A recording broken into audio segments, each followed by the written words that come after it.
राधे राधे। पूज्य महाराज जी, आपके चरणों में कोटि कोटि प्रणाम। महाराज श्री, दूसरों से प्रतिस्पर्धा मन हमेशा करता रहता है, ना स्वयं खुश रहता है, ना दूसरों को देखकर प्रसन्न होता है। इस कारण किसी पर भरोसा ही नहीं रहा। महाराज जी उपाय बताएं, क्या करें कि देखो, पहला जन्म नहीं हुआ है, बहुत जन्म हो चुके हैं। ये जन्म जन्मांतरों से मलिन मन दुर्वासना मम सदा परिकर्षयन्ति। ये दुर्वासना हमको घसीटती रहती है। मना कष्टान इंद्रियाणि प्रकृति स्थानि करसति। ये मन 5 ज्ञानेंद्रियों के साथ भोगों में विचरण करता रहता है। अब मलिन माया का प्रभाव है नानात्व पैदा करना, भेद पैदा करना, द्वैत पैदा कर देना। अब हम अलग और आप अलग। धैर्य पूर्वक सुनिए, हमारा मन मलिन हो गया है। यद्यपि ये स्वरूप में भगवत स्वरूप ही है, इंद्रियाणाम मनुष्यास्मि, ये भगवत स्वरूप है, पर माया जनित गलत आचरणों का चिंतन, भोगने का संकल्प और भोग क्रिया, इसने हमारे अंतःकरण को मलिन कर रखा बहुत जन्मों से। कोई हमारा आप हमसे आगे कैसे बढ़ सकते हो? ये मायाकृत मैं मोर तोर तय माया जेहि बस कीने जीव निकाया। इसी से छूटने के लिए तो अध्यात्म है, भगवत मार्ग है।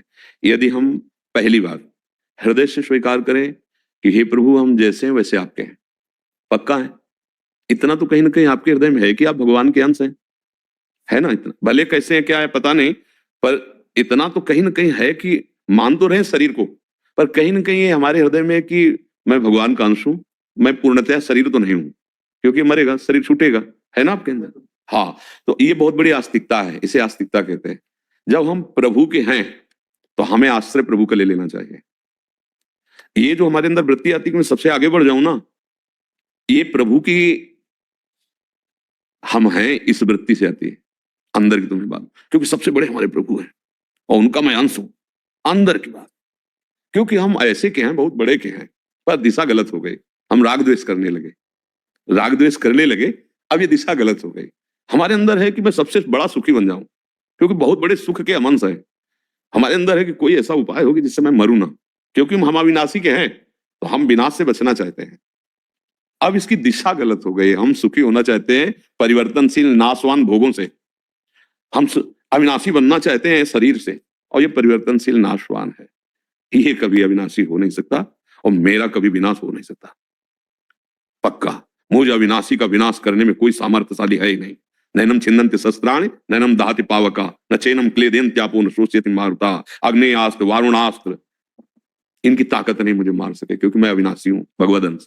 लेकिन ये विनाशी, इसे कोई औषधि या कोई बचा नहीं सकता। जब समय आएगा, श्वास पूर्ति होगी तो चला जाएगा। अब हम द्वेष क्यों करते हैं?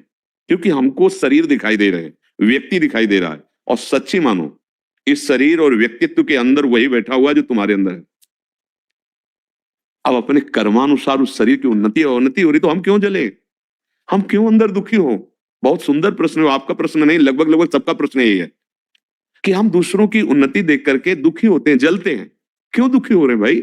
उसका सुकृत है, पुण्य है, उसका प्रयास है, पुरुषार्थ है, वो आगे बढ़ रहा है, बिल्कुल लौकिक भाषा, तो हमें दुखी नहीं हो, उसका प्रयास है।